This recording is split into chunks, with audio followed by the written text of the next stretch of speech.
जय हिंद साथियों, कैसे हैं आप लोग। उम्मीद करते हैं आप लोग अच्छे होंगे। और 27 व 28 अक्टूबर को होने वाले Delhi police head constable AWO TPO की तैयारी जम के कर रहे होंगे। उसी को ध्यान में रखते हुए यहाँ हम रीजनिंग का एक ज़बरदस्त प्रैक्टिस सेशन लेकर हाजिर हैं। हाँ, इन 2 से 3 दिनों में हम आपका कोर्स कंप्लीट नहीं करा सकते हैं, लेकिन आपको ये पूरा विश्वास दिलाते हैं, यदि आपने हेड कांस्टेबल AWO TPO का सारा वीडियो ध्यान से 1-2 बार देख लिया तो पक्का एग्जाम में लगने वाले समय को आप आधा कर सकते हैं।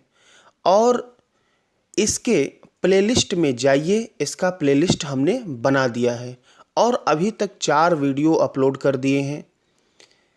कोशिश करेंगे कि अधिक से अधिक आपके लिए वीडियो बना सकें, जिससे कि आप एग्ज़ाम में आज तक का सबसे बेस्ट देकर आएँ।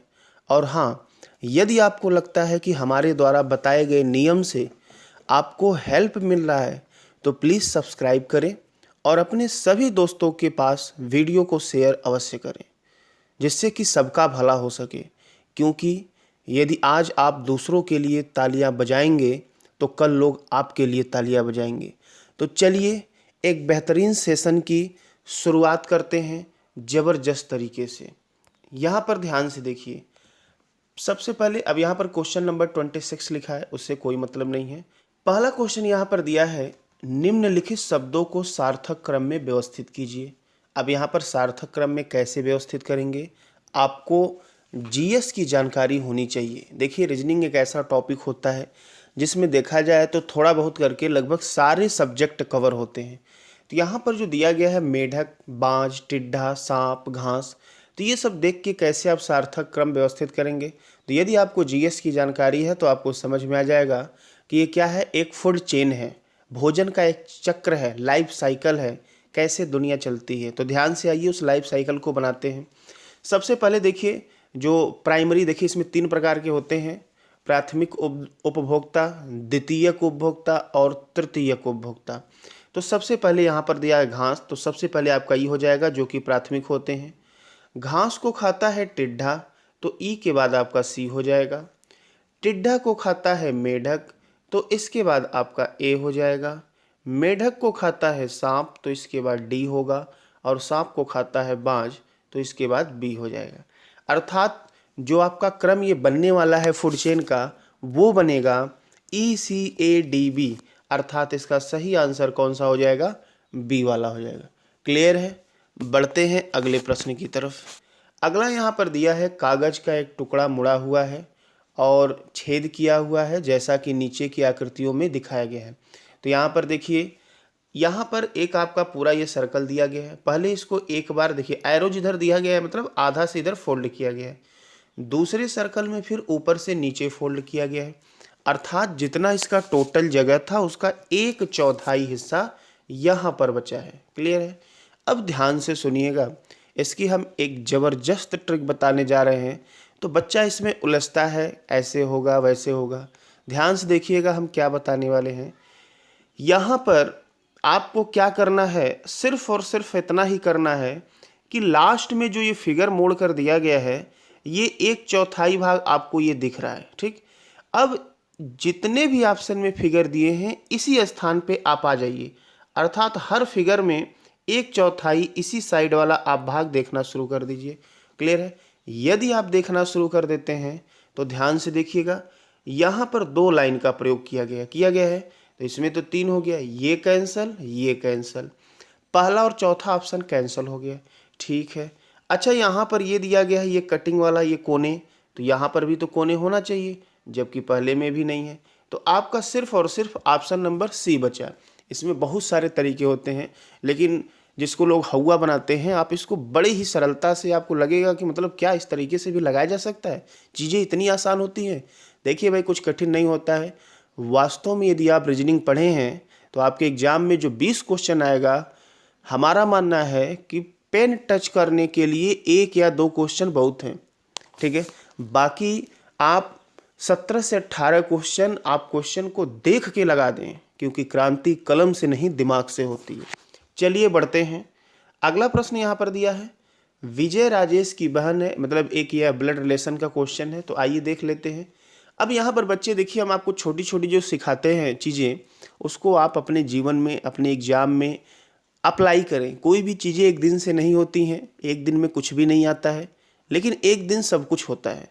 तो ध्यान से देखें, यहाँ पर दिया है विजया राजेश, तो कभी भी ब्लड रिलेशन का यदि आप बना भी रहे हैं तो आप पूरा विजया ना लिखें, विजया को हमने यहाँ पर लिख दिया वी, ठीक है।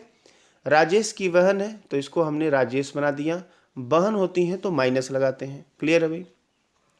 इसके बाद यहाँ पर दिया गया है, तो आप केवल उसका पहला लेटर लिख लें, क्योंकि विजया और राजेश यदि आप लिखेंगे तो टाइम लगेगा। राजेश की माँ के भाई, राजेश की ऊपर चलते हैं, ये माँ हो गई माइनस, इनके भाई हो जाएंगे प्लस, ठीक है। की इकलौती बहन, ठीक है, तो ये राजेश की ये माँ हो गई, इनके भाई की इकलौती बहन यही खुद होंगी, यही खुद इनकी इकलौती बहन होंगी। इकलौती बहन का बेटा, अब यहाँ पर जो राजेश आर दिया गया है, ठीक है, ये बेटा भी हो सकता है, बेटी भी हो सकती है, कोई दिक्कत नहीं है। तो यहाँ पर बोला है इकलौता बेटा, तो मान लीजिए यदि बेटा है तो कोई बात नहीं, अगर ये बेटी है तो इकलौता बेटा एक और बना देंगे। बोला गया है विजया से कैसे संबंधित है, तो यहाँ पर विजया का जो भी बेटा उनका होगा वो भाई ही होगा, तो इसका सही आंसर आपका पहला निकल जाएगा, ब्रदर होगा। बढ़ते हैं अगले प्रश्न की तरफ। अगला प्रश्न 29 नंबर यहाँ पर दिया गया है।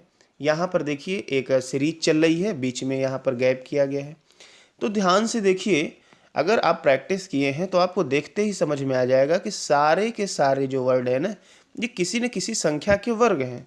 तो यहाँ पर देखिए 4 2 का वर्ग है, ये 9 3 का है, 25 5 का, 49 7 का, और ये 169 13 का।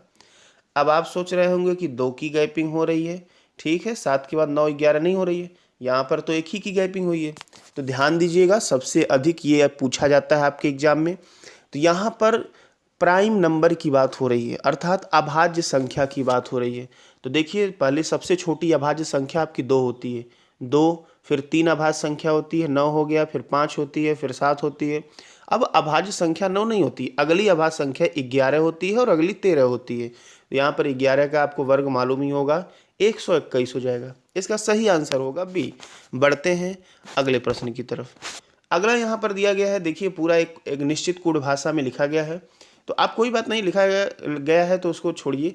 यहाँ पर पूछा गया प्रश्न में कि सन के लिए क्या कोट होगा, तो ध्यान से देखिए, यहाँ पर हिंदी इंग्लिश दोनों लिखा गया है, तो आइए हम हिंदी वाले में ही देख लेते हैं।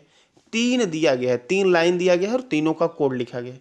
अब आपको इसमें सिर्फ चेक करना है कि सन है कहाँ, तो ध्यान से देखिएगा, पहले वाले में सन दिख रहा है और लास्ट वाले में सन दिख रहा है, दूसरे वाले में तो है नहीं, तो दूसरे वाले की हमें आवश्यकता नहीं है।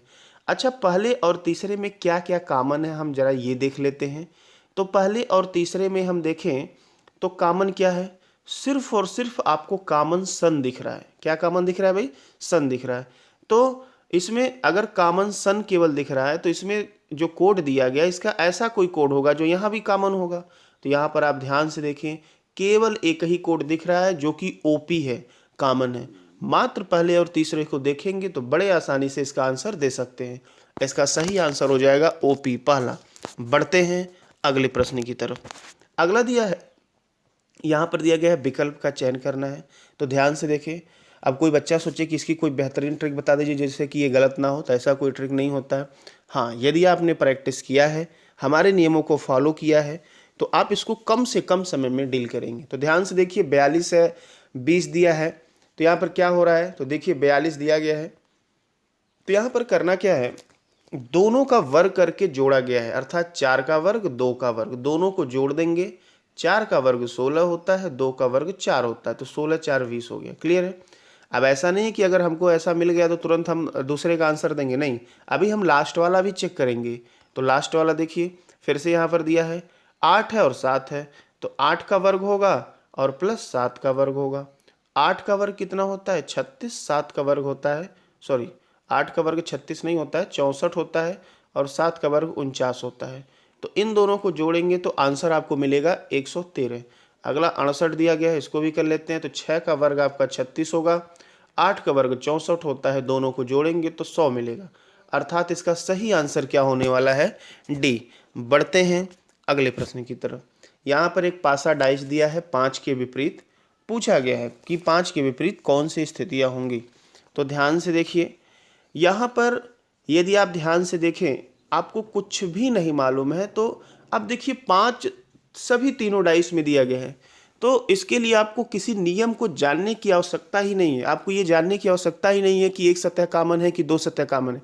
आइए देखते हैं।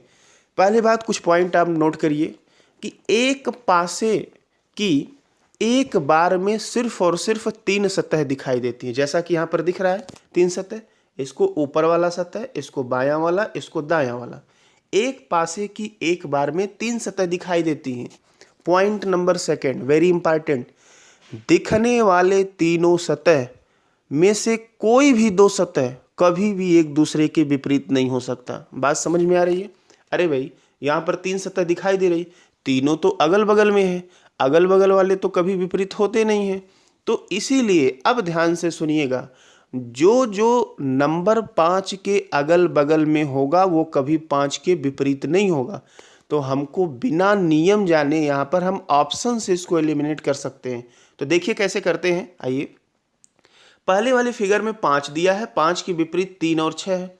ठीक है, पहला ऑप्शन, ये जो 3 और 6 ये कभी विपरीत हो नहीं सकता है, पहला ऑप्शन आपका कैंसिल हो गया। दूसरे वाले में 5 दिया है, 5 के विपरीत 3 4 दिया है, तो 3 4 कभी हो नहीं सकता है, 4 भी कैंसिल हो गया। और तीसरे वाले में 5 के विपरीत 2 और 4 दिया गया है, तो 2 भी कभी विपरीत नहीं होगा, तीसरा भी कैंसिल हो गया। अब आपको चेक करने की आवश्यकता है क्या? बिल्कुल नहीं है। इसका सही आंसर आपका डी हो जाएगा। चलिए बढ़ते हैं अगले प्रश्न की तरफ। अगला प्रश्न यहाँ पर दिया है, 4 विकल्प दिया गया है जिनमें से 3 समान है और 1 अलग है। तो ध्यान से देखें, अब हमने कहा ना कि इस क्वेश्चन को लगाने के लिए इस प्रकार के जो भी आते हैं, आप यदि प्रैक्टिस किए हैं तो भी बेहतर कर सकते हैं, नहीं किए हैं तो आप सोचें कि एक दिन में सब कुछ हो जाए, नॉट पॉसिबल। ध्यान से देखें, यहाँ पर ACD दिया है, तो A का कोडिंग 1 होता है, C का कोडिंग 3 होता है और D का कोडिंग 4 होता है। यदि आप ध्यान से देख पा रहे हो तो यहाँ पर प्लस लगा दें, यहाँ पर बराबर लगा दें, ये सही हो जाएगा। अच्छा, लास्ट वाला देख लेते हैं। L का कोडिंग 12 होता है, H का कोडिंग 8 होता है, बराबर T का कोडिंग 20 होता है। बिल्कुल सही चल रहा है। अच्छा, यहाँ पर तीसरे की बात कर ले, M का कोडिंग 13 होता है, K का कोडिंग 11 होता है और G दिया है बराबर 7, तो 11 13 7 तो होता नहीं है। अच्छा, यहाँ पर OJY को भी चेक कर लेते हैं। O का कोडिंग 15, J का कोडिंग कितना होता है भाई? 10 होता है, बराबर Y का कोडिंग 25 होता है।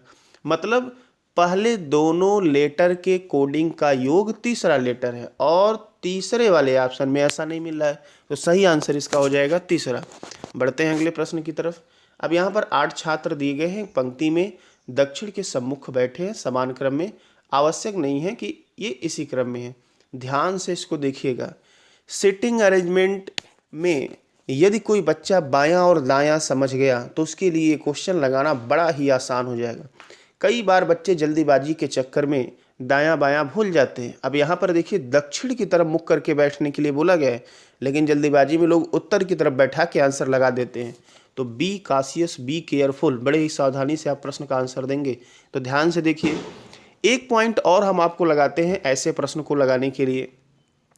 जनरली बच्चे करते क्या हैं, जब सिटिंग अरेंजमेंट को बैठाना शुरू करते हैं तो फिर क्या करते हैं, वो पहली ही लाइन से बैठाना शुरू करते हैं, कुछ लाइन पहुंचते हैं, फिर दिक्कत होती है और एग्जाम में यदि ऐसा होता है दिमाग डिस्टर्ब हो जाता है। हम आपको तरीका बताते हैं और आप देखेंगे कि अभी हम क्वेश्चन को कैसे कितने सहज तरीके से सॉल्व कर रहे हैं। यहाँ पर हमेशा आपको ये करना है कि जिस लेटर के बारे में या जिस व्यक्ति के बारे में सबसे अधिक जानकारी दी गई हो, शुरुआत वहीं से करते हैं। तो आइए देख लेते हैं। यहाँ पर दिया है 8 छात्र हैं, PQRST XYZ दिया है। अब ध्यान से यहाँ देखें तो टी के बारे में हमको कई जगह टी दिख रहा है, यहाँ दिख रहा है, यहाँ दिख रहा है, यहाँ टी दिख रहा है, यहाँ टी, मतलब सबसे अधिक जानकारी हमारे पास टी के बारे में। तो हम टी से ही बैठाना शुरू करेंगे। तो ध्यान से देखिए कैसे बैठाना शुरू करेंगे। अब पहले वाले में लिखा गया है कि पी और टी के बीच में केवल 4 छात्र बैठे हैं, तो हम पहले इसको नहीं बैठाएंगे। क्यों? क्योंकि पी और टी के बीच में यदि 4 छात्र बैठाएंगे तो पता नहीं कौन पहले होगा कौन बाद में होगा, तो हमको शुरू कहाँ से करना है। अच्छा, यहाँ पर दूसरा दिया है जेड यस के बाएं चौथे स्थान पर है, ठीक है, तो यहाँ पर टी का जेड से भी रिलेशन है, तो बिल्कुल बैठा सकते हैं।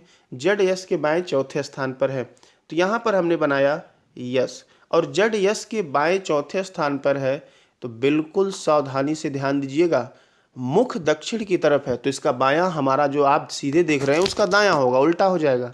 तो दिया गया है जेड यस के बाएं चौथे स्थान पर, तो 1 2 3 4 यहाँ पर जेड होगा। क्लियर है, बढ़ते हैं आगे। अच्छा यहाँ पर दिया है लास्ट वाले में आ जाइए, लास्ट वाले लाइन में टी जेड के बाएं दूसरे स्थान पर है। अब जेड के बाएं दूसरा जाएंगे तो और आगे बढ़ेगा, ध्यान दीजिएगा दक्षिण की तरफ मुख है, टी जेड के बाएं दूसरे स्थान पे। इतनी बातें क्लियर हो गई। अब ध्यान से सुनिएगा, पहले वाली लाइन पे आते हैं। पी और टी के बीच में केवल 4 छात्र बैठे हैं। अब सोचिए टोटल इस पंक्ति में 8 ही लोग हैं, तो पी और टी के बीच में 4 लोग को बैठाना है। तो जो पी है टी के राइट साइड में तो जाएगा नहीं, उधर नहीं जाएगा, इधर ही जगह होगा। तो पी और टी के बीच में 4 लोग हैं, तो 1 2 3 4 यहाँ पर बैठ जाएगा पी। ठीक है भाई, पी और टी के बीच में कितने लोग हो गए? 4 लोग। आगे बढ़ते हैं। जेड यस के बाएं चौथे स्थान पर है, तो जेड यस के बाएं चौथे स्थान पर है। ठीक है, ये तो बात हो चुकी है। आगे दिया है आर क्यू का पड़ोसी है। ठीक है, आर क्यू का पड़ोसी।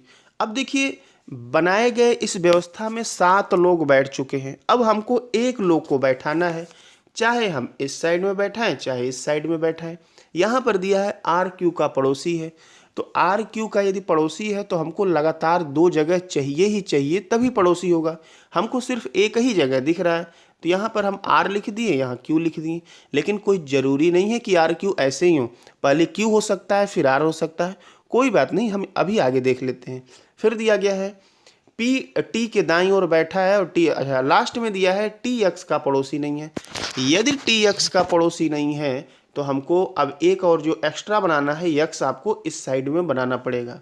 बचा शेष कौन? वाई। वाई को यहाँ फिट कर दिए, लेकिन ध्यान दीजिएगा पी और आर का पोजीशन कंफर्म नहीं किया है कि कौन पहले है कौन बाद में। अब यहाँ पर प्रश्न क्या पूछा है देख लेते हैं। यदि पंक्ति के किसी टी पंक्ति के किसी एक छोर पर बैठा है तो बिल्कुल बैठा है, तो दूसरे छोर से 7वें स्थान पे, दूसरा छोर मतलब यक्स से हो जाएगा, 7वें स्थान पे पहुंचेंगे तो आपको वाई मिलेगा। इसका सही आंसर हो जाएगा वाई। तो बिल्कुल आसान तरीके से लगा सकते हैं यदि आप क्वेश्चन को ध्यान से देखते हैं। बढ़ते हैं अगले प्रश्न की तरफ। उन संख्या जोड़ी का चयन कीजिए जो अन्य तीनों से भिन्न है। तो देखिए बड़ा ही आसान है, कुछ नहीं है। 77 दिया है, 19 दिया है, तो यहाँ पर देखिए 77 अगर हम बराबर करें तो 19 गुणे 4 और धन 1 होता है, 19 चौक 76 और 1 77 हो जाएगा। क्लियर है। दूसरे की यहाँ पर देखिए 92 दिया गया है, तो यहाँ पर 92 बराबर करें 23 गुणे 4।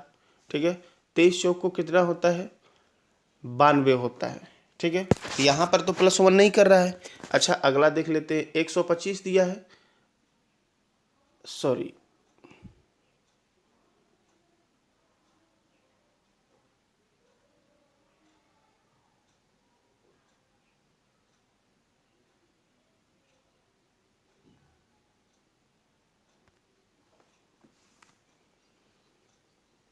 ठीक है, अगला 125 दिया है, तो 125 को हम कैसे करेंगे? 125 को करेंगे 31 गुणे 4 और धन 1 हो जाएगा। 31 चौका 124, 125 और 157 दिया गया है, इसको भी सॉल्व कर लेते हैं तो 39 गुणे 4 और +1, मतलब सब में गुणे 4 और +1 हो रहा है, लेकिन बी वाले में सिर्फ गुणे 4 हुआ है, इसीलिए इसमें अलग बी वाला हो जाएगा। अगले प्रश्न की तरफ बढ़ते हैं। अगला यहाँ पर पूछा गया है कि किस आकृति में आकृति का दिया गया भाग छिपा है अंतर्निहित, मतलब ये जो आकृति बनाई गई है सेम केस में है, पहले वाले में नहीं है, दूसरे वाले में नहीं है, इतना तो आप ध्यान से देख ही सकते हैं, तीसरे वाले में नहीं है। ऐसी आकृति सिर्फ और सिर्फ आपको कहाँ दिख रही है भाई? चौथे वाले में ऐसी आकृति आपको देखने को मिलेगी। आपको हम दिखा दे रहे हैं कहाँ पर मिलेगी, यहाँ से यहाँ तक आएंगे, यहाँ आएंगे और यहाँ आएंगे, यही आकृति है, तो चौथा वाला आंसर हो जाएगा। काफ़ी आसान होता है। अगले प्रश्न की तरफ बढ़ते हैं।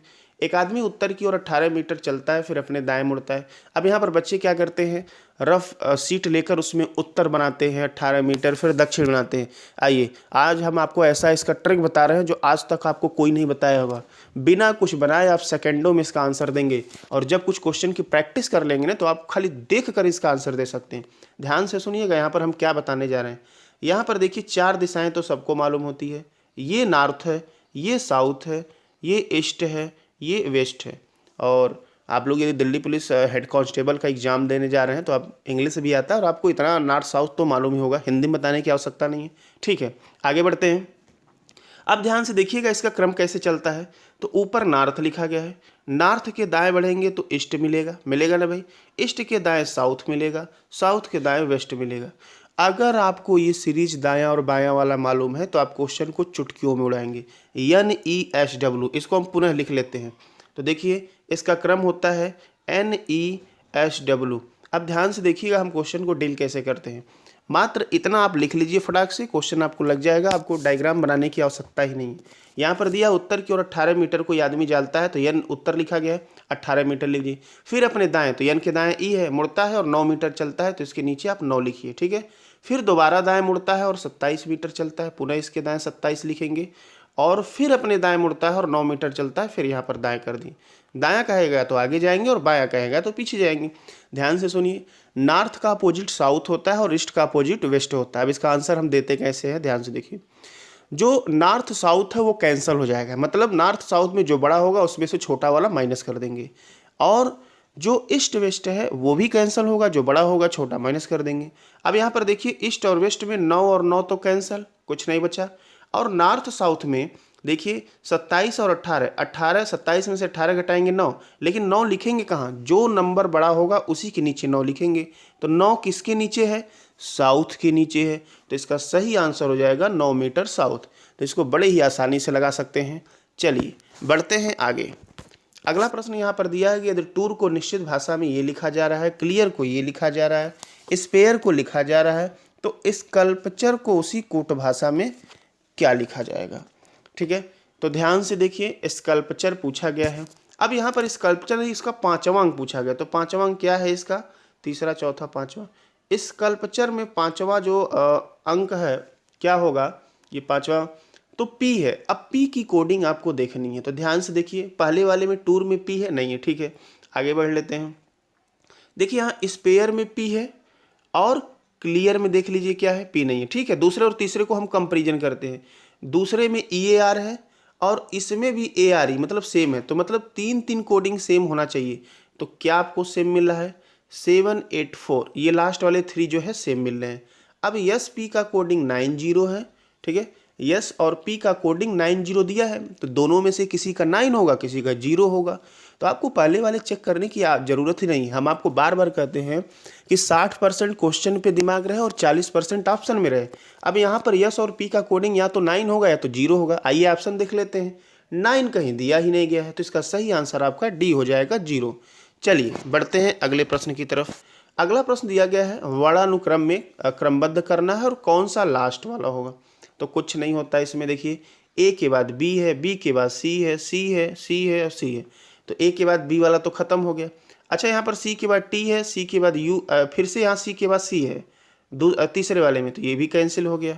अच्छा यहाँ पर Q है तो T के पहले आता I है, कैंसिल। तो मतलब यहाँ पर आपका सही आंसर, ठीक है, एक्चुएट हो जाएगा। सही आंसर C होगा। तो ये तो काफ़ी आसान होता है इसको लगाना, आप यहाँ पर पेन पेपर चलाने की आवश्यकता नहीं है। अगले प्रश्न की तरफ बढ़ते हैं। यहाँ पर दिया गया है, ध्यान से देखिएगा। सबसे पहले हम पहला लेटर मिलाएं। इस प्रकार के क्वेश्चन को आप जो है अगर थोड़ा सा दिमाग लगाएंगे तो बड़े आसानी से लगेगा। देखिए B का कोडिंग 2 होता है, F का होता है 6, 4 जोड़ा गया है, ठीक है। अभी आगे क्या होगा हमको नहीं क्लियर है। N का कोडिंग 14 और यहाँ पर फिर से 4 जोड़ दिया गया, तो दोनों में तो आपको 4 4 दिख गया, तो यहाँ भी 4 ही जोड़ा जाएगा। तो F में 4 जोड़ देंगे तो 6 4 10 J हो जाएगा, और J में फिर 4 जोड़ देंगे 14 हो गया। अर्थात पहला लेटर आपका J होना चाहिए। तो पहला और दूसरा ऑप्शन कैंसल, ठीक है। अब ध्यान से सुनिएगा, बचा ऑप्शन नंबर 3 और 4। ऑप्शन नंबर 3 और 4 में चौथा ऑप्शन बिल्कुल सेम है, तो हम चौथा ऑप्शन नहीं, ऑप्शन नंबर 3 और 4 में जो थर्ड वाला लेटर है वो दोनों में सेम है। तो हमको थर्ड वाला चेक करने की आवश्यकता ही नहीं है, हमको सिर्फ सेकंड चेक करना है। तो ध्यान से देखिए, ओ के बाद यहाँ पर यम है, तो ओ का 15, यम का 13, 2 घटा। अच्छा यहाँ पर आई के बाद जी है, आई का 9, जी का 7, 2 घटा, अर्थात यहाँ 2 घटाना है। तो यम में से 2 घटाएंगे, 13 में से 2 घटेगा 11, और 11 कोडिंग होता है के का। तो इसका सही आंसर सी होगा। बड़े आसानी से आप लगा सकते हैं। बढ़ते हैं अगले प्रश्न की तरफ। अगला प्रश्न है, एक निश्चित कूट में टॉय को लिखा गया है 60, उस कोड भाषा में ट्रक को क्या लिखा जाएगा। तो ध्यान से देखिए, टॉय टी का कोडिंग 20 होता है, ओ का 15 होता है और वाई का 25 होता है। इन सभी को जोड़ देंगे, आंसर आपको मिल जाएगा 60। तो बढ़ते हैं, इसका ट्रक का पूछा गया है, आइए इसको भी जोड़ लेते हैं। टी का होता है 20 आर का होता है 18, यू का होता है 21, सी का होता है 3 और के का होता है 11। सबको जोड़ लें। तो आइए जोड़ते हैं। जोड़ना तो आप लोग जानते ही होंगे। अब आपको जोड़ने का तरीका भी सिखाते हैं। लास्ट के पहले इकाई के अंक जोड़िए। 0, 8, 8 1 9, 9 3 12, 1 13। 13 का मतलब लास्ट में 3 गया। क्या आपको पूरा जोड़ने की आवश्यकता है क्या? बिल्कुल नहीं है। लास्ट का हमको डिजिट मिला, ऑप्शन पे नज़र बनाए रहिए। इसका सही आंसर आपका सी हो जाएगा 73, क्योंकि लास्ट में 3 और कहीं है ही नहीं। क्लियर है? बढ़ते हैं अगले प्रश्न की तरफ। ठीक है, आगे देखिए। एक ही पासे की दो अलग स्थितियां दी गई हैं और दिखाया गया है, और यहाँ पर 6 सबसे नीचे है तो सबसे ऊपर क्या होगा। तो देखिए, इसके करने का मतलब अपोजिट ही पूछ रहा है। आपके एग्जाम में 90% क्वेश्चन अपोजिट ही पूछे जाते हैं, और भी तरह के अब एग्जाम में लेटेस्ट क्वेश्चन पूछे जाते हैं। फिलहाल जब हम पढ़ाएंगे तब इसकी डिटेल चर्चा करेंगे इस टॉपिक को। ध्यान से सुनिएगा। 6 का विपरीत पूछा गया है। अब दोनों सतह को यदि हम कंपेयर करें, दोनों डाइस को, तो इसमें एक कॉमन है दोनों में। क्या कॉमन है भाई? एक। क्या है? 1। इसमें भी 1 है, इसमें भी 1 है। ध्यान से सुनिएगा अगला नियम।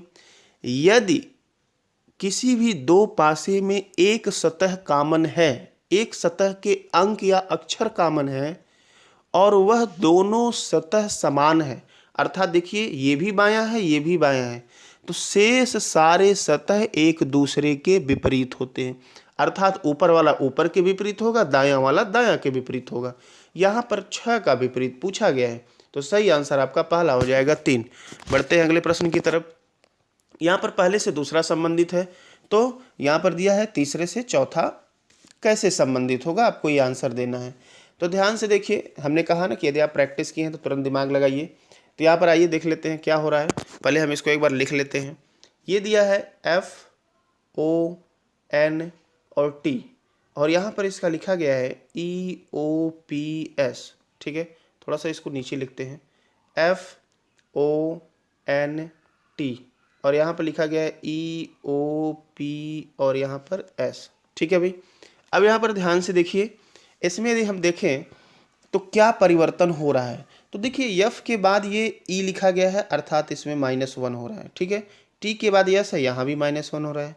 अच्छा, यहाँ पर देखिए O का O, P का N, ऐसे नहीं, यहाँ क्रॉस करना पड़ेगा आपको। O का P, N का O, अर्थात यहाँ पर +1 हो रहा है। तो पैटर्न क्या चल रहा है? स्टार्टिंग के और लास्ट में -1 हो रहा है, और बीच वाले को एक दूसरे का क्रॉस करके +1 किया जा रहा है। उसी तरह से लेफ्ट का भी हो जाएगा। तो लेफ्ट का ही बना लेते हैं। यल से एक माइनस करेंगे, यल से एक माइनस करेंगे तो के हो जाएगा। ध्यान से देखिए, के सब में है और लास्ट में यस भी सब में है, तो आपको पहला और चौथा चेक करने की आवश्यकता ही नहीं थी। हम बीच वाला चेक करते हैं। इस तरह से क्रॉस करेंगे और एक जोड़ देंगे, तो यफ का जी, ई का यफ, तो बीच में आपको जहाँ जी और एफ मिलेगा वही आंसर आपका सही होगा। तो सही आंसर यहाँ पर मिलने वाला है बी। क्लियर है? बढ़ते हैं अगले प्रश्न की तरफ। अगला प्रश्न दिया गया है, फिर से यहाँ पर मिसिंग नंबर दिया है, कौन सा सही होने वाला है। तो ध्यान से देखें। यहाँ पर देखिए, बढ़ोतरी जब होता है ना 2 गुना 3 गुना 4 गुना के हो तो मल्टीप्लाई देखते हैं, लेकिन एक क्रम से बढ़ रहा है। तो सबसे बढ़िया तरीका होता है, जब आपको इस प्रकार के क्वेश्चन में कुछ भी ना समझ में आए तो आप उसका डिफरेंस निकालिए। यहाँ पर 3 दिया गया है, यहाँ पर आपका 9 होगा, यहाँ पर अब क्या होगा, यहाँ पर अब क्या होगा, कुछ क्लियर नहीं हो रहा है। ठीक है, आइए देख लेते हैं। 3 है 9, तो 3 में 3 का गुणा हुआ है, 9 में 3 का गुणा यदि हम करें 27। अभी हम ये पॉसिबिलिटी है चेक कर रहे हैं। इसमें बहुत सारे तरीके होते हैं, जब आप डिटेल पढ़ाएंगे हम आपको बताएंगे कि आप देख के चुटकियों में लगा सकते हैं। 27 हो गया। अब यहाँ पर आगे 31 दिया है, तो अर्थात 81 कर दें। तो देखिए क्या होने वाला है, 23 में 27 जोड़ देंगे तो 50 हमको यहाँ पर मिल जाएगा, और 50 में 81 जोड़ देंगे तो 131। बिल्कुल सही है, गुणे 3 गुणे 3 गुणे 3 हो रहा है। इसका सही आंसर आपका डी हो जाएगा, जो कि क्या होगा, 50 हो जाएगा। क्लियर है? बढ़ते हैं अगले प्रश्न की तरफ। अगला प्रश्न दिया गया है, यहाँ पर समीकरण देखना है। ठीक है, कौन सा यहाँ पर इस समीकरण को संतुलित कर रहा है।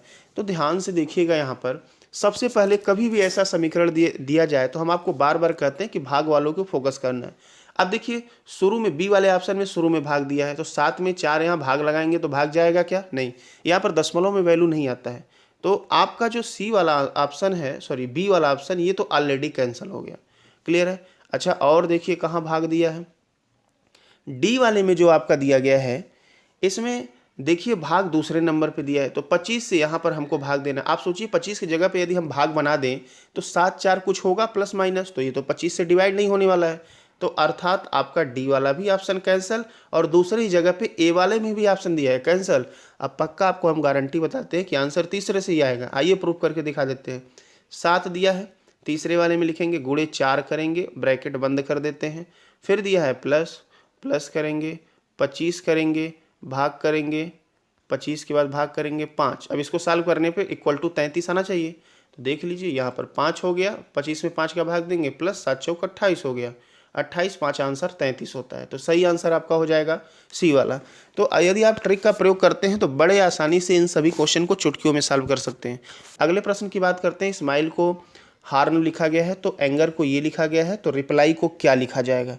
तो ध्यान से देखिए, यहाँ भी कुछ खास पैटर्न नहीं चल रहा है। स्माइल लिखा गया है, तो स्माइल में कर क्या रहा है, देखिए SMILE, इसके कोडिंग को लिखा गया है HORN और V लिखा गया है। ठीक है, देखिए H का उल्टा S होता है, E का V होता है, यल का O, M का N, I का R। इस प्रकार से मतलब शुरू और लास्ट वाले का तो अपोजिट सीधे लिखा गया है, लेकिन जो बीच वाला है उसको क्रॉस बनाया गया है। हम सीधे आते हैं, क्वेश्चन क्या पूछा गया है, रिप्लाई का पूछा गया है, तो R का अपोजिट I होता है। अब I कहाँ का है, दूसरा और चौथा तो कैंसिल हो गया। आप लास्ट वाला ना चेक करिए, अब एक और चेक कर लीजिए। यहाँ पर ये यल, ई और पी में क्रॉस चलेगा, तो यल का होता है ओ होता है, आई के बाद हमको ओ मिला, आगे चेक करने की आवश्यकता ही नहीं है। इसका सही आंसर कौन सा हो जाएगा, सी हो जाएगा। चलिए बढ़ते हैं अगले प्रश्न की तरफ। अगले प्रश्न में यहाँ पर दिया गया है कि दर्पण छवि आपको बताना है, मिरर इमेज। तो ध्यान से देखिए, मिरर इमेज का एक छोटा सा हम आपको कॉन्सेप्ट बताते हैं कि मिरर के पास जो वस्तुएं जितनी नज़दीक होती हैं, ठीक है, जब उसका मिरर बनेगा, ये जो आपको लाइन दिया है ना मिरर का, इधर जो नज़दीक होगा इस साइड में भी वो नज़दीक ही होगा। मतलब मिरर के जो चीज़ें नज़दीक हैं वो नज़दीक होंगी और जो फिगर इमेज दूर है वो दूर होगा। ठीक है, आइए इसमें देख लेते हैं। पहले वाले फिगर में बात करें, पहले नहीं, सीधे हमेशा ये बीच वाला जो फिगर दिया गया इसको देख लेते हैं। अब बीच वाला बनेगा तो बीच में बनेगा, लेकिन जैसे बीच में क्रॉस किया गया है तो ध्यान से देखें, यहाँ पर तो लाइन ही नहीं है बीच वाले में, यहाँ पर तो सीधा क्रॉस किया, जबकि ऐसे चाहिए ये भी कैंसिल, यहाँ भी सीधा क्रॉस किया ऐसे कैंसिल। तो आपका सही आंसर मात्र सी हो जाएगा। ठीक है, तो इसको तो आप मात्र 5 सेकंड में डील कर सकते हैं। अगले प्रश्न की बात करते हैं। यहाँ पर दी गई आकृति में त्रिभुजों की संख्या बताना है। तो आइए गिन लेते हैं, बड़ा ही आसान है, कुछ भी नहीं है, थोड़ा इसको सिंपल तरीके से गिनना पड़ेगा। तो सबसे पहले ऐसे गिन लेते हैं, 1 2 3 4 5 6 7 8। तो ऐसे तो कुल 8 आपके त्रिभुज हो गए। क्लियर है। अब यहाँ जोड़ जोड़ के गिनेंगे, तो एक यहाँ बनेगा, एक यहाँ बनेगा 2, ऐसे ही एक ऊपर बनेगा 3 और ऐसे ही एक नीचे बनेगा 4। तो 4 और हो गया, 8 4 12 हो गया। ठीक है, और देख लेते हैं क्या कुछ बनने वाला है। तो बिल्कुल बनेगा, यहाँ से लेकर यहाँ तक एक बन जाएगा और यहाँ से लेकर यहाँ तक एक बन जाएगा। तो 12 और प्लस 2 मतलब इसका आंसर सही 14 हो जाएगा। कई बार बच्चे जो है ये कॉन्सेप्ट लगाते हैं कि फिगर काउंटिंग में जो सबसे बड़ा नंबर दिखे उसी को सही कर दिया जाए। ऐसा आपको नहीं करना है, आपको अपने कॉन्सेप्ट पे फोकस करना है, कोई भी सही गलत हो सकता है। अगले प्रश्न की बात करते हैं। अगला प्रश्न यहाँ पर दिया गया है, कुछ ये कोडिंग लेटर्स दिए गए हैं। दिए गए अनुक्रम को उल्टा, इसको उल्टा लिखना है, मतलब जो दायां है उसको बाएं कर देना है। तो दाएं छोर से 8वें के बाएं क्या होगा, देखिए दायां फिर बायां, अभी उल्टा लिखना है उसको भूल जाइए। दायां में लिखा है, दाएं से 8वें के बाएं 5वां। तो आपको मालूम है जब समान होता है, दायां दायां होता है या बायां बायां तो माइनस होता है, और जब दायां बायां होता है तो प्लस होता है।